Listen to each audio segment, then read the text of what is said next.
Technology is evolving faster and faster. Not surprising when you consider that today, more scientists are doing research than in all of history combined and using superior instruments and communication tools.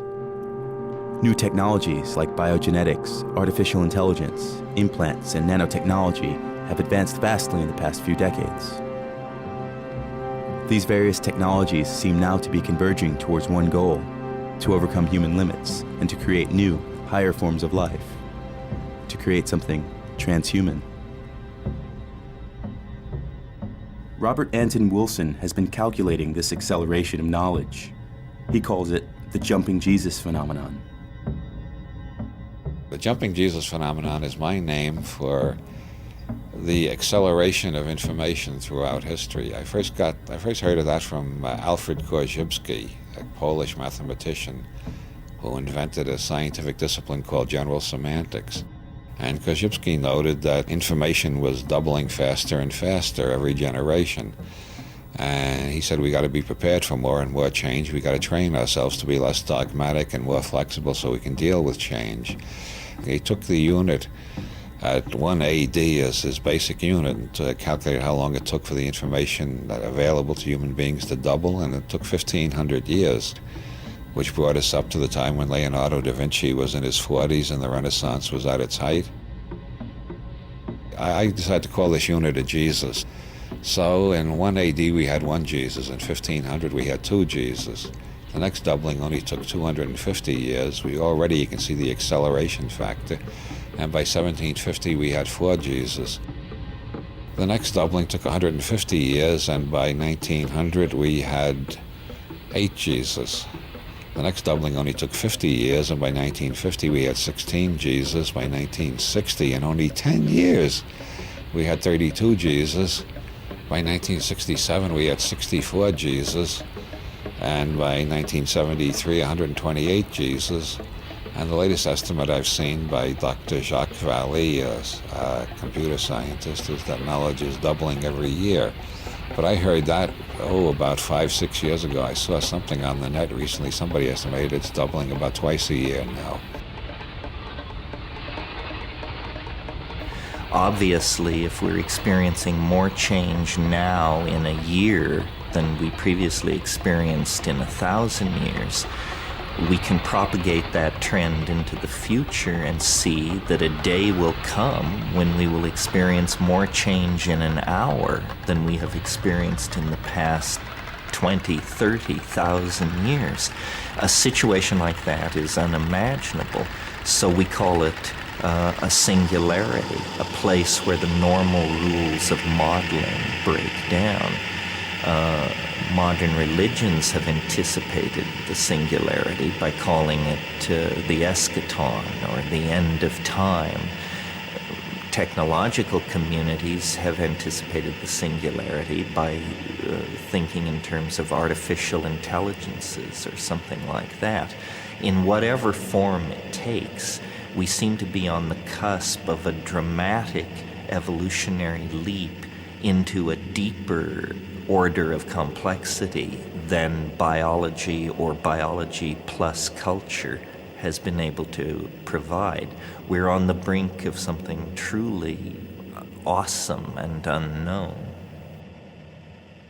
The world ends tomorrow! Not on next day, not any other day. It says the world ends tomorrow! And you wake up.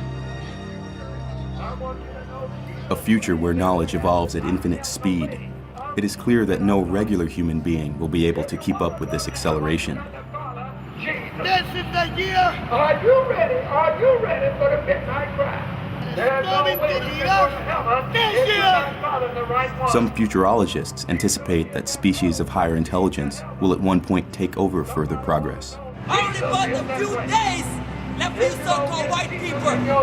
Jesus. Only Jesus. I am talking about Jesus. These might be artificial intelligences, genetically upgraded humans, or a combination of both. So yes, we're living in the last days. It's tomorrow and you may die. Most calculations anticipate this moment to be between 2035 and 2045. so it is not a far-off science fiction scenario. You got a sad day coming for you. How can we deal with such a future? It's going to be the worst day of your life. This day today. Are you guys only worshiping Jesus or like God and everything? It's like you're just saying that only Jesus can fill that place, and I'm saying that to every person there's an intricate Savior. God the Father, you know what I'm Son, saying? Holy It doesn't Spirit. have to be just Jesus. How do we prepare for such a technocalypse? The Singularity I put in 2045. At that point, the non-biological intelligence that we create that year will be about 1 billion times greater than all biological human intelligence. There are a growing number, maybe a few hundred people, who are seeing the writing on the wall that these technologies are coming this century. And they will allow humanity, if we, as human beings, as a species, if we choose, and it's a critical concept, if we choose, we could build godlike, massively intelligent machines with capacities, trillions of times above ours. I mean, they may reach a certain level of artificial intelligence where they themselves then start redesigning themselves, right? The singularity, that idea, when a certain level, a threshold level of intelligence is reached, and then it's no longer human beings who design the next generation. They do it, and they're doing it at the speed of light, electronically. So, up goes the AIQ very fast, and we just lose control. We just sit back and watch what happens, and they're the boss. Well, for a long time I've been trying to understand why there is not more resistance to various technological agendas. The computer is an instrument that enables humans to be much more powerful than they ought to be. And so anything coming from the computer revolution I will regard as dangerous, ultimately dangerous. In fact, I would say that within the next 20 to 30 years, we will see the catastrophe. One of the things about technological development, there's never a moment that we can, as I say, stop and evaluate, because everybody's saying, oh, wait, it's going to get better, it's going to get better. Oh, yes, there are problems now, there are bugs now, but we will solve them. And so there's an infinite deferring of evaluations and decisions, okay? And that's irrational. You ain't got much time left, because Christ said if you don't cut the time short, there'll be no flesh left to inherit the earth. You known as the mad scientist. The accelerating pace of innovation is not only destabilizing, but throws everyone really reeling on the defensive, okay? Well, we call it stress. People are dropping like flies, okay? Part of it is just the anxiety. Is this the way we want to live? Why not slow things down? What's the hurry? I'm not interested in a future where there are post-human beings if I'm not one of them.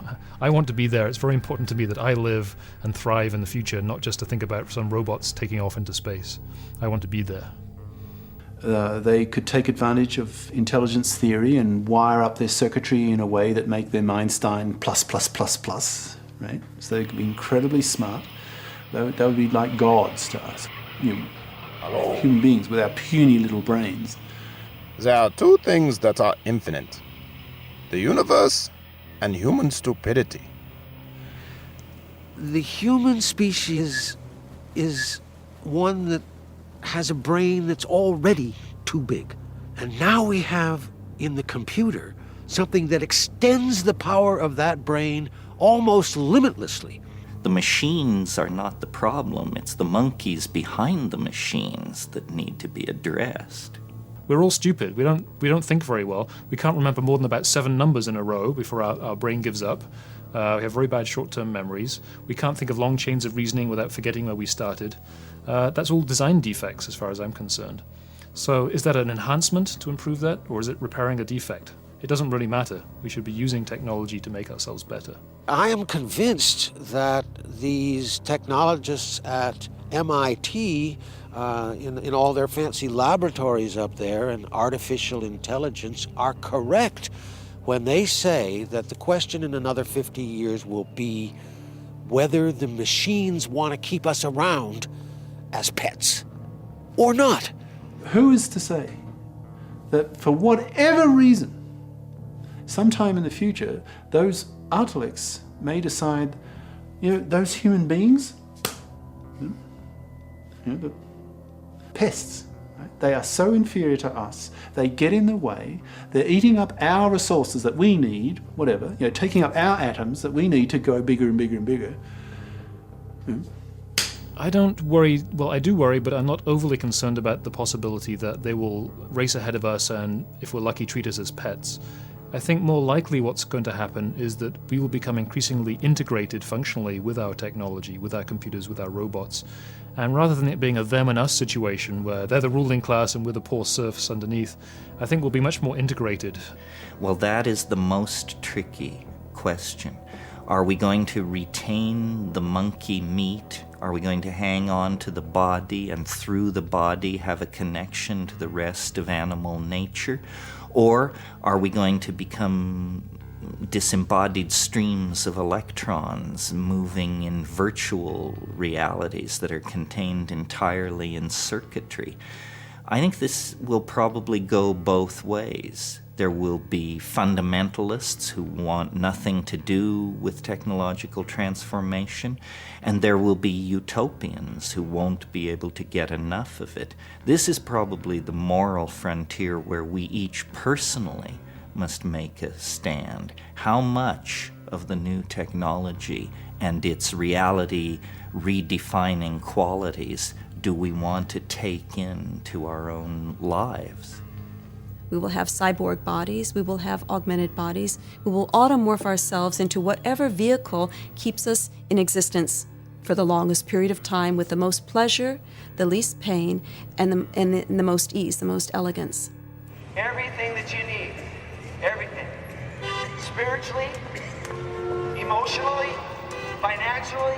The post-biological folks will say, well, you people have a primitive atavistic attachment to the species. Let it go. Let it go. Come with us. We're the bold ones, okay? We'll move on to that's really scary stuff to me. Really scary. A great number of people who I refer to as biological fundamentalists have a great fear of moving outside their biology, moving into other bodies, other forms for transport. These people have a lot of commitment, a lot of mythology, a lot of tradition and history attached to their bodies, our sacred bodies, the house of our soul. I mean, I can imagine myself being a moderately modified cyborg. I mean, it'd be nice to have my arteries cleaned out, and I'd like to have better memory capacity, and I'd like to be able to learn Chinese in 2 seconds just by going, right? That would be great. But that to me is small beer. That's nothing in comparison to what these godlike, I deliberately use that word, godlike, Artalics could be. Well, it's a philosophical issue as to whether this is still human. In my mind, it's definitely going beyond biology. But I don't define human as just biological. I mean, we're already taking steps beyond biology. There's not a single organ in the human body, including regions of the brain, where we are not already creating substitutes or extensions or augmentations. So if somebody has an artificial pancreas, are they not human? If they have a neural implant in their brain, are they not human? How about 2 neural implants? Or maybe you can have up to 10, then you're human, but 11, you're not human anymore. If you have these nanobots, blood cell-sized robots in the brain that actually have computers interacting with your biological neurons, is that still a human? Well, 1 nanobot's probably okay. How about 500 million nanobots? I don't know how people are going to stop this, although my hope is that when we effectively destroy half of human life on Earth through one technological mistake or another, or a combination of them, the diseases that we are allowing to come out now, or the poisons that we create, or the global warming, one or another of these things, destroy half the population on Earth, the other half will say, whoa, we've gone too far. What do we do now? Humanity will become extinct, but in the sense of a pseudo-extinction, in that it is clear that if we are going to be altering our own biology and transforming ourselves, that we are going to change, and we're going to change in enormous ways, in very unforeseen ways. And that means that Homo sapiens, as we know it now, will cease to exist. But that's got to be a form of madness. It's got to be a form of techno-blindness to want the end of the human species, to transform it into a mechanical species. It's a kind of species side, the destruction of a species, against a kind of, I use the word deicide, a god killing. If you choose not to build these artilects, in a sense you're removing the possibility of creating gods. It's a kind of potential death of God, if you like. And which is worse? This is suicide. This is ecocide. I think it has begun to sink in, and there are many that would say, stop, we've got to draw a line there. But it can't be stopped, because this is a whole broad front that is moving forward. It's genetics is one aspect of it, computers are another aspect of it, communications are another aspect of it. Everything is changing about life, and it's changing increasingly rapidly. Should we stop it? Should we sort of say, okay, AIQ, artificial intelligence quotient, at this level, we're going to legislate, perhaps even globally. That's the cutoff point. No robot, no artificial intelligence, no artilect, if you like, is allowed by law, by human law, to go beyond that. Do you think that's going to happen? I don't think that's going to happen at all. It's Mr. Technology. He's saying what? Who can bring me down? There is no human, there is no social, there is no governmental control over what these technologies are doing and will do. How are you going to stop trillions of dollars industry in building these godlike machines? The robot industry, like the future Microsofts and Intels and so on in the 2030s, 2040s, I believe will be artificial brain-based and just enormous. There may be enormous political rivalries for the dominant country between China and the US. Now, if that's the case, the development of this artificial intelligence will just keep growing. Even if it goes secret, even if the general population will start to really rebel against it, as they get really upset. They are dirty. Why is this far? God always speaks. Always. Happy. But I think the major reason why it's not going to stop is about half of the population will be ideologically in favor of it going on.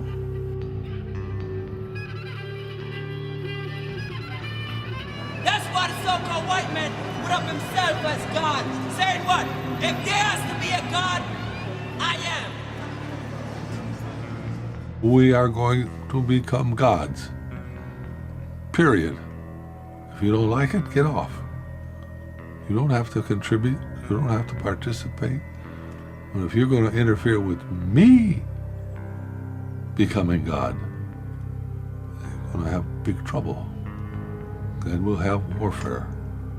For one group, you'd be building gods. It's just amazing. It's awe-inspiring. It's energizing, right? It's setting a goal for humanity. There's the whole universe out there, right? The big picture.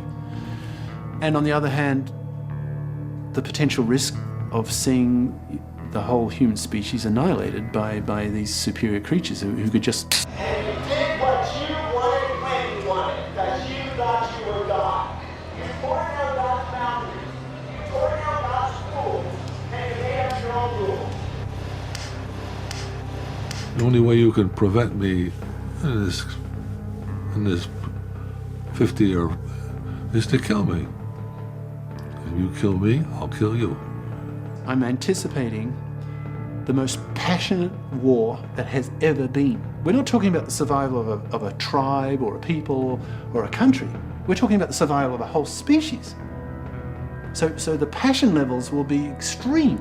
I deserve hell. You deserve hell. You gotta see that you deserve the wrath and anger and vengeance. What I'm talking about is a renewed embrace of our existence. Okay? It's got problems, and it's finite, but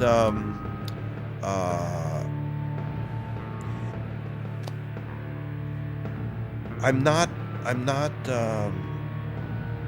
driven to flight from it. We have to learn humility, species humility. The more I think about that versus that, the more magnificent that becomes, because its potential is just so much greater. Billions of people get wiped out on the cosmic scale as a cosmos, right? If you try to think in those, that's nothing compared to that. But if you can't see that, this is absolutely monstrous. You just don't even want to talk to them. Probably most people can anticipate horror. It's a fairly simple concept to understand. You know, people getting killed, people get run over by cars all the time. But you just multiply that by a billion, right? That's relatively easy to understand. That is much harder. It's very exciting because something will happen.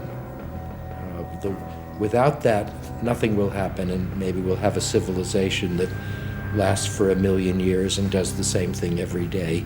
And then when the sun gets too hot or too cold, it goes away. So I don't see the point. I don't see the value of anything that doesn't change.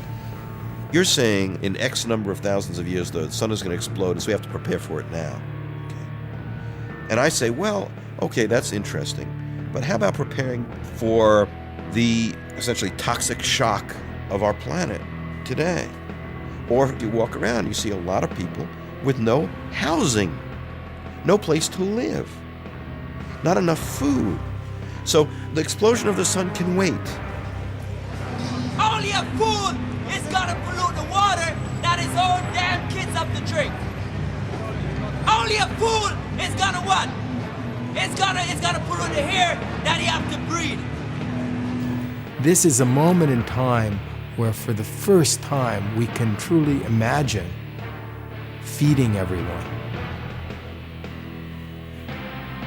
I mean, this is something new without precedence. We are able to have more humans. We are able to fight against diseases, childhood diseases, so that there can be more people and they can live longer. And isn't this wonderful? Well, no, of course it's not wonderful. That's exactly the problem. There are too many people and they're living too long and they're using up the resources of the earth for the human species. One species out of 1 billion species is using up all of the resources for its own material betterment.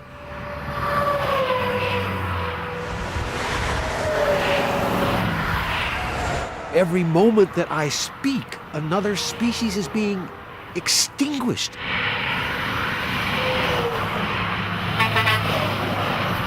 We are moving into the unknown, and we see lots of possibilities for catastrophe. And the immediate reaction is, well, we should stop development in some way. And yet we can't. We're on this, this raceway. We can't stop it, because if we try to stop it, it will be completely unsustainable. The human population has risen to a magnitude that could not be sustained without technology.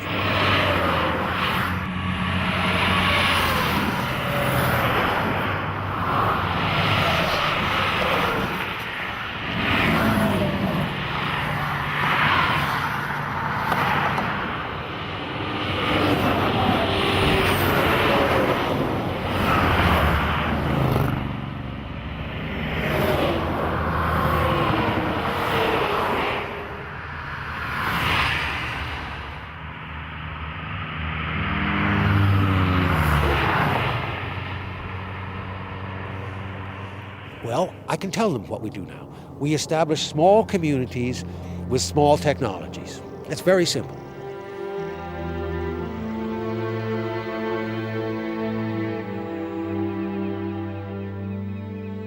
Just as we have today the Amish, who want to stabilize their culture at a late 19th century level of technology, I can imagine a group, I like to call them the humanish, who might want to stay merely human and say, you know, we'll keep our internet connections, but let's not have any brain plugs, let's not upgrade our intelligence, let's just keep things as they are today. That's enough. And if they want to do that, fine, I think they should be quite able to do that.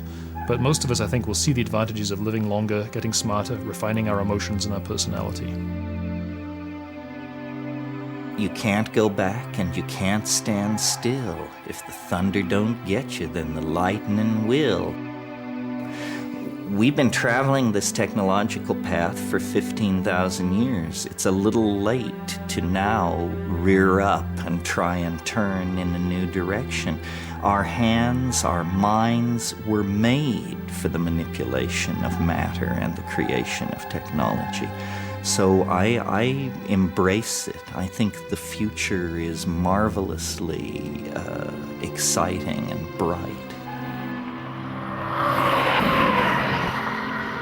We have all these devices. You're a technophobe, you're a Luddite, to silence and dismiss any and all criticism, not only as irrelevant and irrational, but also as irreverent. That if you're critical, you're not being reverent enough. Why is it one of my life goals to raise the alarm, to try to generate this debate? And I don't know if it's a simple answer, but one answer is because I'm so ambivalent. See, if I were 100% cosmist, I would just quietly do my work and not say anything. Just do it, right? Because I want the technology to be there, and the faster it's there, less climbing time, right? So more likely that these outlets would be built quietly, and then suddenly, fait accompli, they're just there, right? So yes, we're living in the last days. So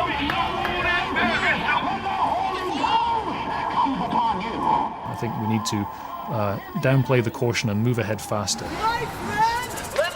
think you got away with it? The debate will heat up and rage. There are consequences. Jesus is coming soon. Because we're living in the last days. And then people take side. When you do not want to listen to God, the great day of the Lord is near. And then you'll start getting assassinations What did the Bible say? The great day of the Lord is near. and sabotage. You gonna cry out there. The great day of the Lord of Christ's second coming is what? Gigadeath. The worst war that we've ever seen. It's near, man. Don't you know? We have to grow up as a people, and the faster we do that, the better it will be for us all. Mr. Technology, God said, read it again. I just feel profoundly schizophrenic on this issue. I hope I'm not screaming. I don't want to scream. Torn. Just wanted to talk. Because it's so horrible and it's so magnificent. So read.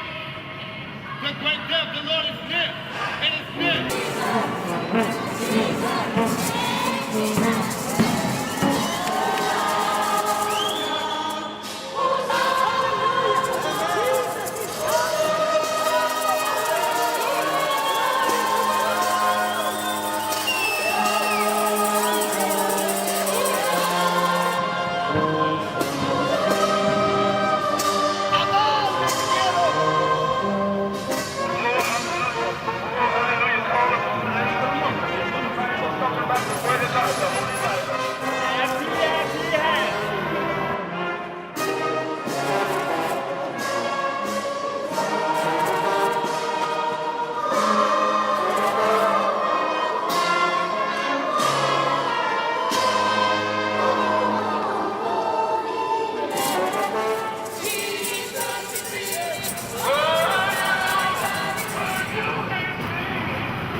I don't see that we are going to go back.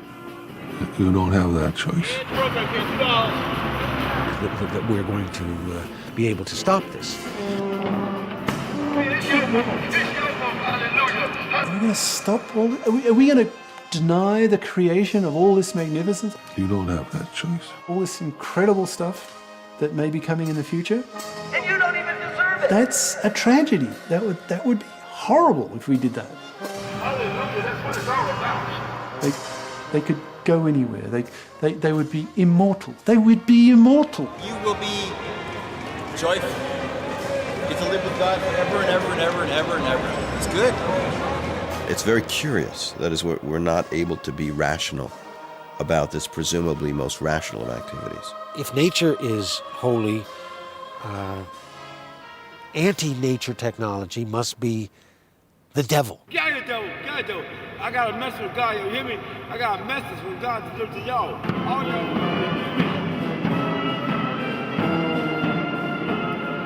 Now the most pressing issue is aging and death, and human stupidity, which makes it so hard to solve problems. So to me, now all the incentive is towards speeding up development.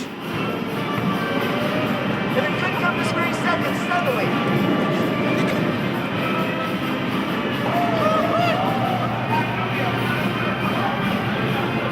The record is clear, the historical record, that human beings are not capable of safely and reliably using that technology. The potential for mischief is enormous, okay?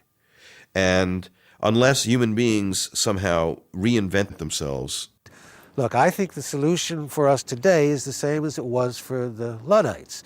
And the Luddites took a hammer like this, and a big 10-pound hammer, and they smashed the machines that bothered them.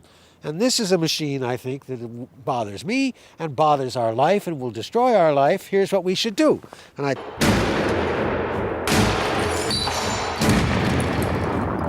Since 1978, the Unabomber has struck 16 times, killing 3 people and injuring 23. This may be what he looks like. Sir, are you the Unabomber? Sir, are you the Unabomber? Do you have anything to say at all? It's your chance to make a statement, sir. Theodore Kaczynski was the Unabomber. He was a brilliant mathematician, an assistant professor at the University of California. After 2 years, he resigned without any explanation and went to live in a small cabin in the woods. There, he proceeded to form his personal terrorist group, send letter bombs to scientists and propagators of technology, and become U.S. public enemy number 1, the Bin Laden of the 80s and 90s.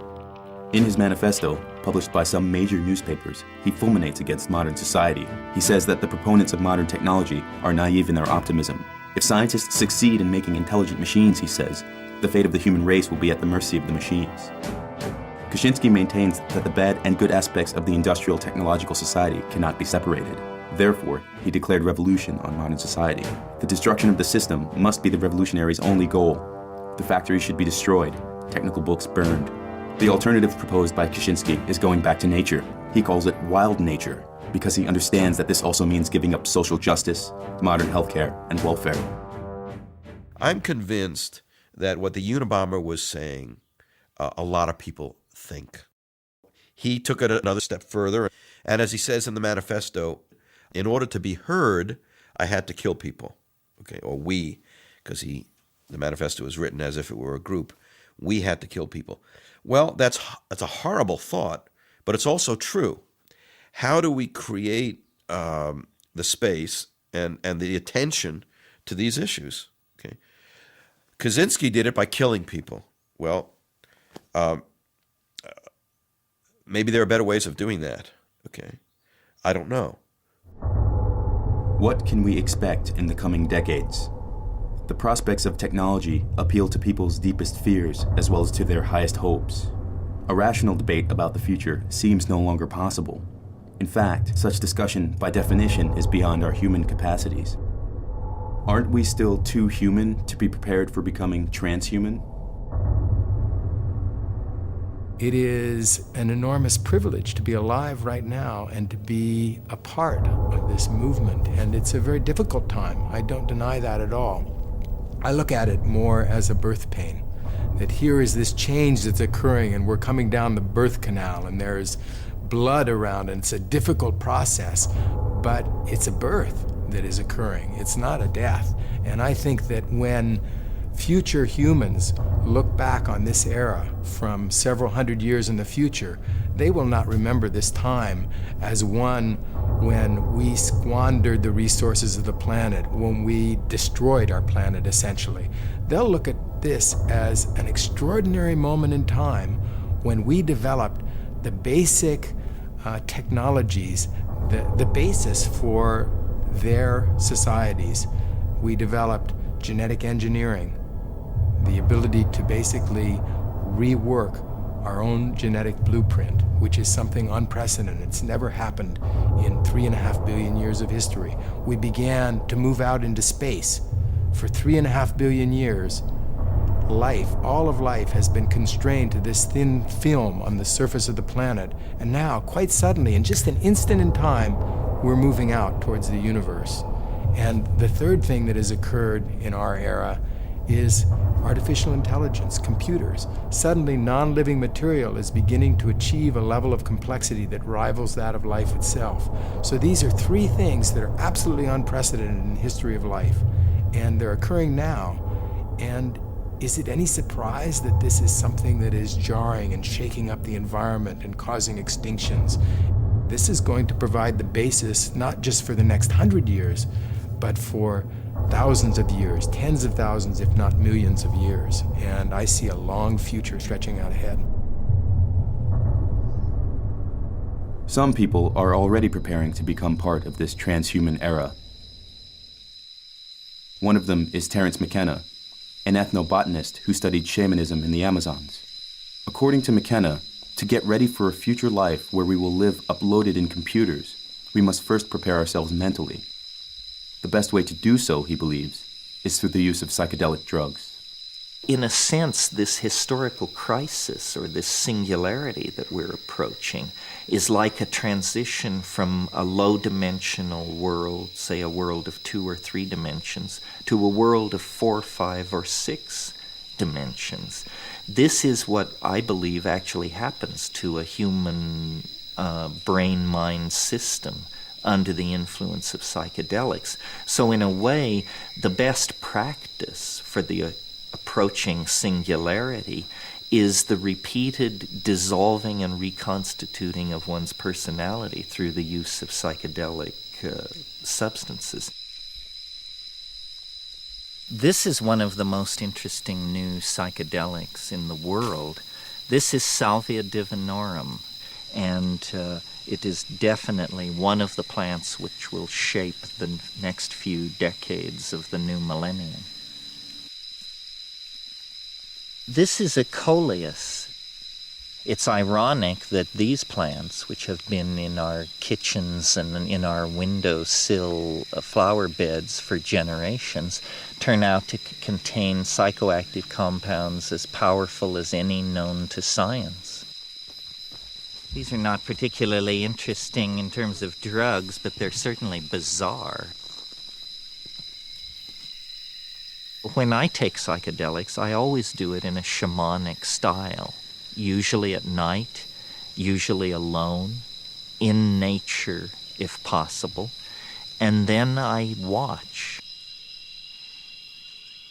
I pay very close attention. I use my mind as an alchemical vessel for carrying out observations on the union of spirit, my personality, and matter, the physical matter of the substance that I'm ingesting. Nothing in human experience is as much like the singularity as a psychedelic experience. In a way, it's a microcosmic anticipation of this macrocosmic event in history. When we take psychedelics, we undergo a mini apocalypse, a mini revelation, and it positions us then for these larger events in the historical time stream. If you'd like to climb up here, we may. This is one of the most interesting plants in the garden. This is Psychotria viridis. This is the plant which causes the vision. When taken with ayahuasca, when taken as a liquid, the experience lasts about 4 to 6 hours. It's not as intense as smoking it. Smoking it is the most intense experience this side of the yawning grave.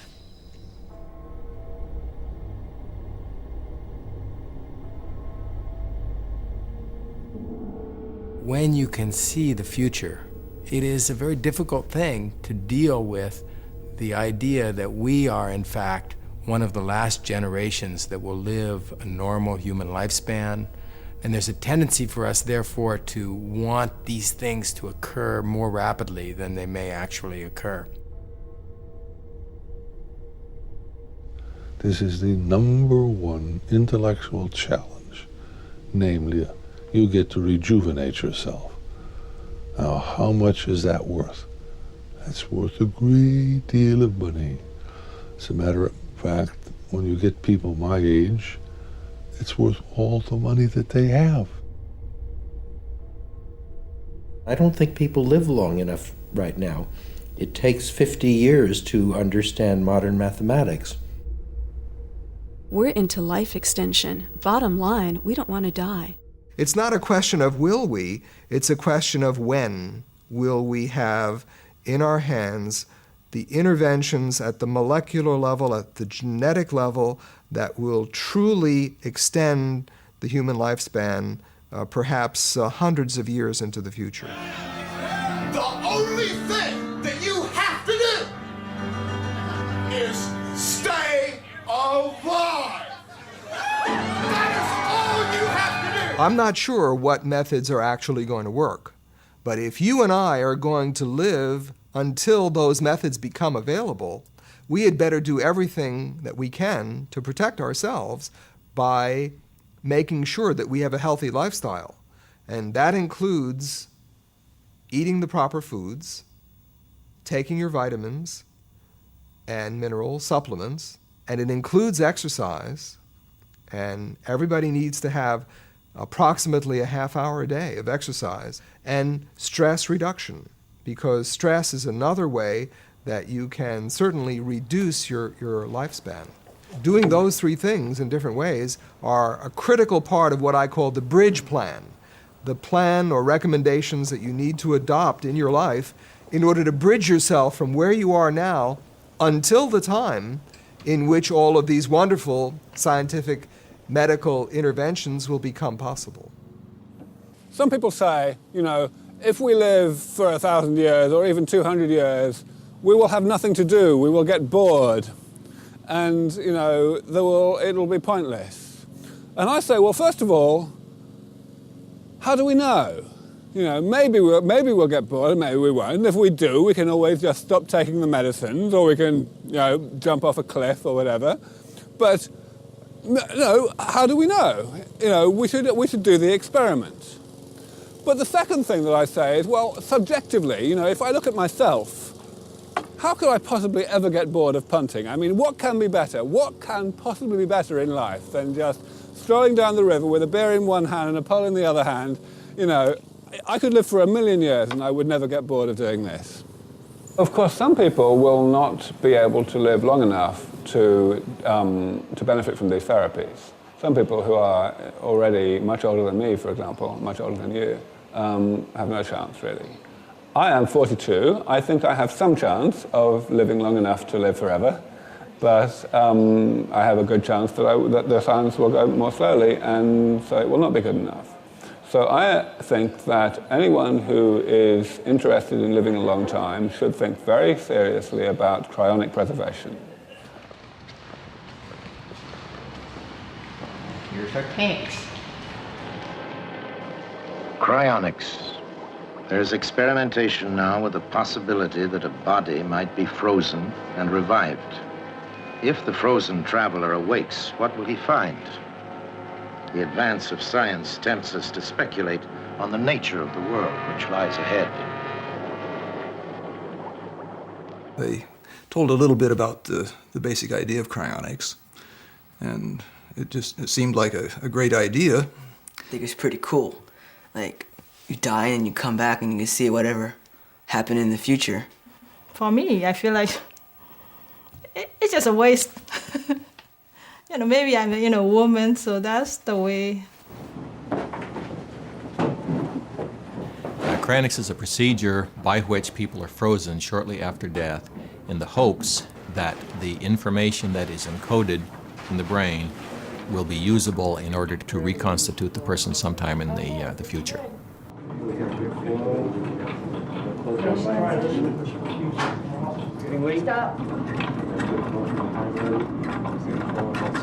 Some people currently only have their heads suspended. It's a cheaper process. It takes less nitrogen boil off to maintain such a thing. But there could be some arguments that they're losing some part of what they are. It is their belief that future science will be able to develop maybe a new body or an android or something. More and more people only go for the head. Not just because it's cheaper, the process is also easier to control. However, how to recover your body afterwards still remains an open question. But there are many examples in nature to make it seem possible. Some animals, like lizards, have the ability to regenerate a limb after it is lost. But in humans also, when a reasonably small part of the liver is cut off, it can grow back. Or when children, before puberty, lose a part of their finger, the finger can grow back to normal if treated well. This indicates that this kind of regeneration is not impossible. It's not impossible because it's being done by nature right now. So if we can simply find those secrets, the secret of the salamander, and be able to find how the salamander regenerates, then we may be able to apply the same kinds of amphibian techniques to human beings. Other possibilities. We may have vastly improved bodies. They may be made of metal. They may be much different than the bodies that you're looking at right here. And however, the mind would be the same. And with this mind in a metal body, I might be able to walk around on some of the heavy planets, on Uranus, for example, or on Jupiter. So that is a possibility that's suggested. Another possibility is simply living inside a computer, to where we're living in a virtual world, a virtual reality. And if that's the case, there's certainly no problem with space. We'd be able to cram the entire human race into that computer over there. Anyone making this trip knows that it may be a trip that goes on forever. Anyone making this trip knows that it may be the fact that every single person in suspension, including this dear lady, may never be revived. It's a crapshoot, but we're the only game in town. Ready? Yes. Okay, fine.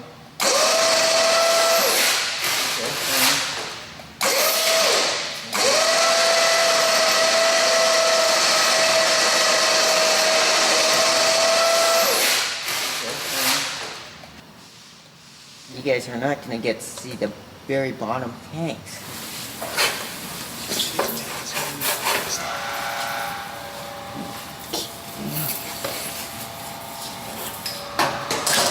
Nah, it's the biological. I think that's the biological. I can tell by the weight.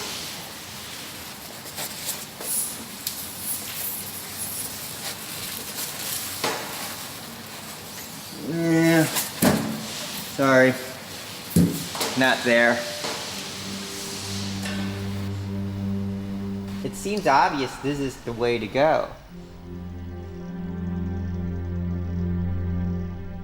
Cryonics has some religious aspects in that our heaven, in a way, is the future, and our God, in a way, is technology.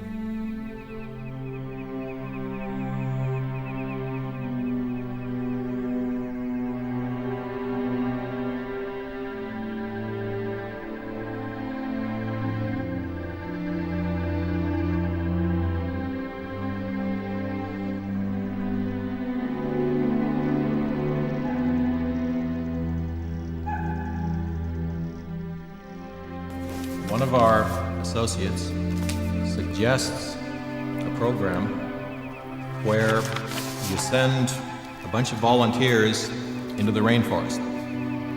And the volunteers are not trained people. They cannot tell an endangered plant or animal from anything else.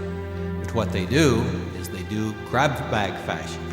They have shovels and they grab some of this, and they see a plant over here, they grab that, and they get all this kind of stuff. And 99.9% of this is going to be junk, but 1% may be very valuable. It may be a plant or an animal from the rainforest or some other environment which has previously not been discovered and which will be wiped out unless it's saved right now and saved in the best way that we can.